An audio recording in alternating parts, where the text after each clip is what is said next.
تو ایک prime minister قومی اسمبلی میں کھڑا ہو کر کہہ رہا تھا کہ آپ کیا کہتے ہو کہ ہم اپنے سے 10 گنا بڑے ملک سے لڑ پڑے، اور ایک میٹنگ میں یہ کہا جائے کہ ہمارے تو ٹینکوں میں تیل نہیں ہے کہ آپ کہتے ہو کہ ہم انڈیا کے ساتھ لڑائی کریں۔ اور دوسری طرف ایک جرأت مند انسان، ایک بہادر انسان، جب پاکستان میں قیادت، جب پاکستان کا وزیر اعظم میاں محمد نواز شریف صاحب بیٹھا ہو، جب پاکستان کو لیڈ قائد عظیم میاں محمد نواز شریف کی رہنمائی میں کی جا رہی ہو، تو جب یہ 1925 کو جب انڈیا نے حرکت کی، پاکستان پر حملے کیے، تو پھر ہمارے چیف آف آرمی سٹاف نے انڈیا میں گھس کر 25 مئی کے مہینے میں 2025 میں وہاں گھس کر ان کو مارا اور للکار کر بتایا کہ اب پاکستان اللہ تعالیٰ کے فضل اور کرم سے وہ پاکستان اب نہیں رہا کہ جب ایک پرائم منسٹر کھڑا ہو کر کہتا تھا کہ ہم پاکستان سے لڑ پڑے، اب وہ پاکستان میں وزیر اعظم آپ لوگوں کا نہیں رہا بیٹھا ہوا، یہودی لابی کا وزیر اعظم نہیں بیٹھا ہوا، اب وزیر اعظم میاں محمد شہباز شریف صاحب بیٹھے ہوئے ہیں، اور پاکستان کی طرف کوئی میلی آنکھ سے دیکھیں گے تو ہم اس کی آنکھ نکالیں گے۔ پھر جناب چیئرمین صاحب آپ بتائیں، یہ جب ابسولوٹلی ناٹ کا نعرہ لگانے والے، یہ اصل میں یہ بات پتہ کیا ہے چیئرمین جناب اسپیکر، کہ اللہ تعالیٰ جو ہے نا وہ جو جھوٹا پروپیگنڈا اللہ رب العزت اس سے پردہ کھینچ دیا ہے۔ وہ کس لیے کہ جب یہ طرح طرح کے بتان لگا رہے ہوں، طرح طرح کے جھوٹ بول رہے ہوں، تو پھر دیکھو کہ اللہ تعالیٰ نے جس طرح کہ عاصم منیر صاحب نے کہا تھا کہ میں نے جب انڈیا میں حملہ کیا تو میں نے اللہ رب العزت کی امداد ہوتے ہوئے دیکھی، وہ اللہ تعالیٰ کی ذات پہ کتنا ایمان رکھنے والا آدمی، اور پھر جب وہ امریکہ کی سرزمین پر کھڑا ہو کر کہہ رہا تھا کہ آپ پاکستان کی بات کرتے ہو کہ ہم پاکستان کو ایران کے بعد پاکستان کی باری ہے، تو عاصم منیر نے کہا تھا کہ آپ پاکستان کی بات کرتے ہو، ہم تو ایران کو نہیں گرنے دیں گے، اور پھر انہوں نے کر کے دکھایا کہ انہوں نے ایران کو نہیں گرنے دیا، اور آج اللہ تعالیٰ، اور اگر آپ ایران گرا خدا نخواستہ ایسا ہوا تو پاکستان وہ حشر کرے گا کہ تم نسلوں تک یاد رکھو گے۔ میں کہتا ہوں، میں سمجھتا ہوں کہ جو آج پاکستان کی عزت ہے، یہ ایک کسی فرد واحد کی عزت نہیں، یہ پورے پاکستان کی عزت ہے، اور آج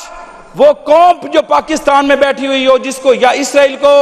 یہ پاکستان ترقی کرتا ہوا نظر نہیں آ رہا، یا انڈیا کو ترقی کرتا ہوا نظر نہیں آ رہا، یہ یا ایک پاکستان میں مخصوص طبقہ ہے جس کی اب چھڑ بن چکی ہے کہ ہم کہتے ہیں پاکستان زندہ باد، وہ آگے سے پریشان ہو جاتے ہیں۔ پاکستان کی طرف کوئی میلی آنکھ سے دیکھیں گے تو ہم اس کی آنکھ نکالیں گے۔ عاصم منیر نے کہا تھا کہ آپ پاکستان کی بات کرتے ہو، ہم تو ایران کو نہیں گرنے دیں گے، اور پھر انہوں نے کر کے دکھایا کہ انہوں نے ایران کو نہیں گرنے دیا۔ ایران گرا خدا نخواستہ ایسا ہوا تو پاکستان وہ حشر کرے گا کہ تم نسلوں تک یاد رکھو گے۔ پاکستان کی ہاں میں ہاں اور پاکستان کی نہ میں نہ میں اقوام عالم کے فیصلے ہوں گے۔ کیا اسرائیل کو یہ پاکستان ترقی کرتا ہوا نظر نہیں آ رہا، یا انڈیا کو ترقی کرتا ہوا نظر نہیں آ رہا، یہ یا ایک پاکستان میں مخصوص طبقہ ہے جس کی اب چھڑ بن چکی ہے کہ ہم کہتے ہیں پاکستان زندہ باد، وہ آگے سے پریشان ہو جاتے ہیں۔ اللہ رب العزت نے پاکستان کو تمام تر سازشوں کے باوجود میاں محمد شہباز شریف صاحب کی قیادت میں، فیلڈ مارشل عاصم منیر کی قیادت میں، جن کے خلاف لاتعداد سازشیں ہوئیں، یہودی لابی نے لاتعداد سازشیں کی، لیکن اللہ رب العزت نے آسمانوں پر بیٹھ کر پاکستان کو وہ عزت دی ان کی قیادت میں کہ آج پوری کی پوری دنیا یقین جانیے کہ جو بھی چینل چلایا جاتا ہے، پوری دنیا کے جو میڈیا کے لوگ ہیں، پریس ٹاک، ہر جگہ پہ وہ پاکستان زندہ باد، پاکستان کی جو محنت، پاکستان کے لیے، پاکستان کے امن کے لیے کوشش، اور اس کو سراہ رہے ہیں۔ لیکن آج آپ دیکھیں کہ جناب چیئرمین صاحب کہ ایک طرف جب ایران کی قیادت محفوظ نہ ہو، اور وہ جس طرح ہمارے آج فیلڈ مارشل صاحب ایران میں کل تشریف لے کر گئے، ایمانداری سے بتائیں کہ اس سے بڑا کوئی ایمان والا انسان یا بہادر اور جرأت مند انسان ہو سکتا ہے کہ اس حالات میں جب کوئی دنیا کا کوئی لیڈر، کوئی چیف آف آرمی اسٹاف اس بلتی آگ میں کسی ملک میں نہیں جائے گا، لیکن وہ امن کا جھنڈا پکڑ کر ہاتھ میں میاں محمد شہباز شریف صاحب کی ہدایات پر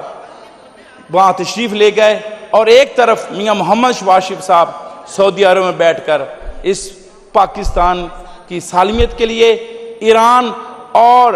امریکہ کے درمیان اور اسرائیل کے درمیان ثالثی کرنے کے لیے، کہ کیوں ثالثی کیوں کروا رہے ہیں کہ وہ صرف اور صرف پاکستان کی بقا کے لیے نہیں، یہ پوری دنیا کے امن کی بات ہو رہی تھی، پوری دنیا میں امن لانے کی بات ہو رہی تھی، کہ پوری دنیا کو بچانے کے لیے بات ہو رہی تھی۔ تو وہ بات کون کہہ رہا تھا؟ وہ پاکستان کہہ رہا تھا، اور پاک کروا رہا تھا۔ یہ اللہ رب العزت نے پاکستان کو عزت بخشنی تھی، تمام تر سازشوں کے باوجود۔ جو ایک طرف پاکستان کو دہشت گرد کہا جا رہا تھا، پاکستان میں دہشت گردی کے حملے ہو رہے تھے، لیکن اللہ تعالیٰ نے پاکستان کو بھی امن کا گوارا بنایا، اور پاکستان سے اللہ رب العزت نے وہ کام لیا جو جس طرح صوفی برکت نے آج سے کئی سال پہلے فرما کر گئے تھے کہ ایک وقت آئے گا کہ جب پاکستان کی ہاں میں ہاں اور پاکستان کی نہ میں نہ میں اقوام عالم کے فیصلے ہوں گے، اور اب میں کہتا ہوں کہ وہ وقت آ گیا ہے۔ آج الحمدللہ رب العالمین محمد شہباز شریف صاحب کی قیادت میں دن رات ان کی محنت سے اللہ تعالیٰ نے وہ وقت لے آیا ہے کہ آج ہم پاکستان، ایک دیکھو یعنی کہ پاکستان زندہ باد کا نعرہ تو کم از کم کسی کے لیے جلن یا حسد کی بات نہیں ہونی چاہیے۔ ہم کہتے ہیں کہ پاکستان ہے تو ہم ہیں، پاکستان خوشحال ہوگا انشاءاللہ تعالیٰ، پاکستان ترقی کرے گا۔ اب اس حالات میں کہ جب انٹرنیشنل ریٹ بڑھ گئے ہوں، جب تیل ہر جگہ پہ مہنگا ہو گیا ہو، جب مہنگائی کی شکل اور صورتحال، تو جو لوڈ شیڈنگ کی بات کر رہے ہیں، جو مہنگائی کی بات کر رہے ہیں، یہ 2013 سے جو جناب چیئرمین صاحب 2013 میں جب ہم الیکشن میں آئے تھے، ایمانداری سے آپ بتائیں کہ تب لوڈ شیڈنگ کا کیا اثر تھا، کیا حال تھا؟ آپ تو کہ چلو ایک ایسی حالات بن گئے کہ جو ایک انٹرنیشنل حالات پیدا ہو گئے۔ اللہ رب العزت انشاءاللہ تعالیٰ وہ وقت قریب ہے کہ جب پاکستان میں وہ لوڈ شیڈنگ مہنگائی وہ انشاءاللہ تعالیٰ ختم ہوں گی۔ بہرحال ہم تو وائنڈ اپ کرتے ہیں چیئرمین صاحب، ہماری تو یہی دعا ہے کہ اللہ رب العزت پاکستان کو ترقی دے، پاکستان زندہ باد۔ جی شکریہ ملک ممتاز صاحب۔